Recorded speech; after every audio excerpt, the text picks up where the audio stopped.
ഈശോ തൻ്റെ ഉത്ഥാനത്തിന് ശേഷം 40-ാം നാൾ സ്വർഗത്തിലേക്ക് ആരോഹണം ചെയ്ത മഹിമയേറിയ ദിവ്യരഹസ്യത്തെ നാം ധ്യാനിക്കുകയാണ്. ഈശോ ശിഷ്യന്മാർക്ക് തൻ്റെ സമാധാനം നൽകുകയും അവരെ ലോകമെങ്ങും പോയി സുവിശേഷം അറിയിക്കുവാനുള്ള ദൗത്യം പരമേൽപ്പിക്കുകയും ചെയ്തു. തുടർന്ന് ബഥാനിയ അവരെ കൂട്ടിക്കൊണ്ടുപോയി കൈകൾ ഉയർത്തി അവരെ അനുഗ്രഹിച്ചുകൊണ്ടിരിക്കെ അവിടുന്ന് സ്വർഗത്തിലേക്ക് ആരോഹണം ചെയ്തു.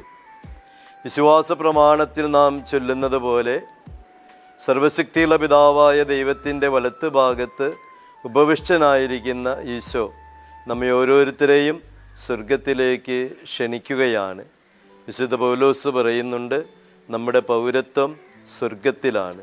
സ്വർഗത്തെ ലക്ഷ്യമാക്കിയുള്ള നമ്മുടെ ജീവിതയാത്രയിൽ എല്ലാവരെയും ഉൾക്കൊണ്ട് സ്നേഹിച്ച് അനേകം നന്മ പ്രവൃത്തികളിലൂടെ സ്വർഗോന്മുഖമായ ജീവിതം നയിക്കുവാൻ നമുക്ക് ആത്മാർത്ഥമായിട്ട് പരിശ്രമിക്കാം.